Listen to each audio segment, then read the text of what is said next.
Los descansos que contempla nuestro ordenamiento en materia laboral son de tres tipos: el descanso dentro de la jornada, el descanso dentro de una semana y el descanso anual.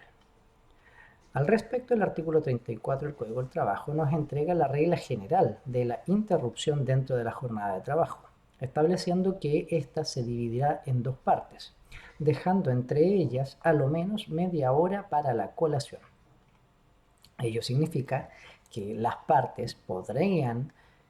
pactar una interrupción superior a los 30 minutos, pero nunca inferior, siempre y cuando estemos en presencia de una jornada de la denominada completa, es decir, de 45 horas semanales. Porque como veremos más adelante, al tratarse de jornadas parciales, la interrupción podría ser inferior o incluso no ser necesaria. Lo importante a tener en consideración en la interrupción de la jornada diaria es que esta nunca va a ser considerada como efectivamente trabajada y por lo tanto no se imputa a la jornada de trabajo. Es decir, si la jornada laboral es de 8 horas, la interrupción para colación no estará comprendida dentro de esas 8 horas, sino que el trabajador deberá permanecer en total al menos 8 horas y media, dependiendo de cuánto sea el rango de horario que se contempla para la interrupción de la colación. Sin perjuicio de aquello, el trabajador en esa media hora o en la hora que establezca el contrato no deberá estar realizando labores del trabajo propiamente tal, sino que, como bien lo dice su nombre, deberá destinarlo para la colación o para algún otro fin que el trabajador determine libre y arbitrariamente, pero nunca destinarlo para cumplir funciones laborales. Como dije antes, esta es la regla general y por lo tanto existen ciertas excepciones que contempla la ley. Por ejemplo, no regirá esta interrupción para los trabajadores que cumplan funciones en una empresa de procesos continuos o trabajos de proceso continuo. Tampoco será necesaria la interrupción en aquellos casos donde exista una jornada parcial, ni en aquellos casos donde las jornadas diarias sean inferiores a 3 horas. En todos estos casos, la interrupción para colación no se considera conforme a la regla ya señalada.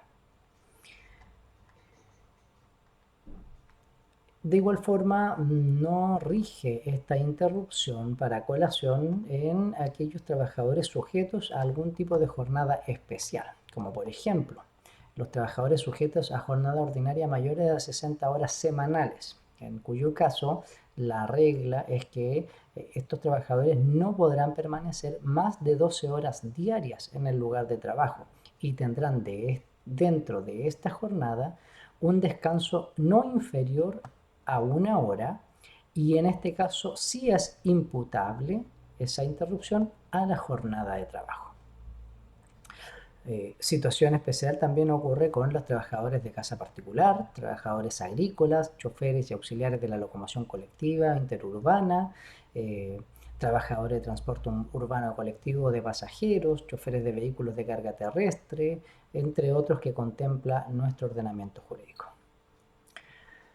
Ahora bien, al hablar del descanso semanal, también tenemos una regla general, que es la que idealmente deberá beneficiarse el trabajador en un día domingo. El artículo 35 del Código del Trabajo establece que los domingos y aquellos días que la ley declare como festivos serán de descanso para el trabajador. Y por lo tanto, todos los días domingo y además aquellos declarados como festivos se considerarán como días de descanso en los cuales el trabajador no deberá cumplir funciones, salvo las excepciones que veremos más adelante. Por su parte, el artículo 36 señala que las obligaciones y prohibiciones establecidas al respecto al descanso semanal empezarán a más tardar a las 21 horas del día anterior al domingo o al día festivo y terminarán a las 6 horas del día siguiente de estos días festivos, salvo las alteraciones horarias que se produzcan con motivo de la rotación de turnos de trabajo. Las empresas o faenas no podrán distribuir la jornada ordinaria de trabajo en forma que incluya un domingo o festivo, salvo que exista una causa o fuerza mayor. Ahora, ¿cuáles son los días que la ley declara festivos? Sabemos que son los que contemplan nuestros calendarios como festividades declaradas por ley en tal condición, pero existen determinados días festivos que además tienen una característica o condición de irrenunciable. Y en los últimos años se han decretado modificaciones también respecto a determinadas festividades que, cayendo en un día martes o jueves, será considerado como día festivo, además el día lunes o viernes respectivamente.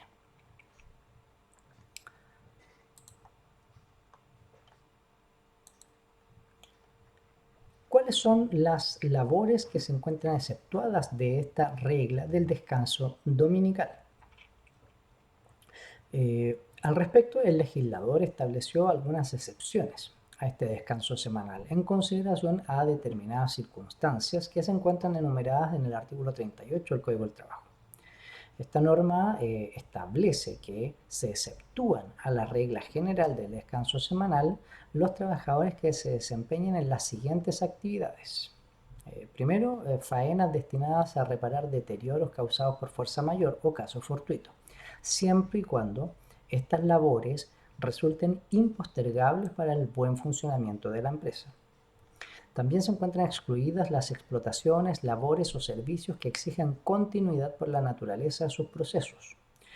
sea esto por razones de carácter técnico, por necesidades de satisfacer o evitar notables perjuicios al interés público o de la industria, conforme a lo que se encuentra dispuesto en el artículo 90 del Código del Trabajo. En este caso se entienden incluidas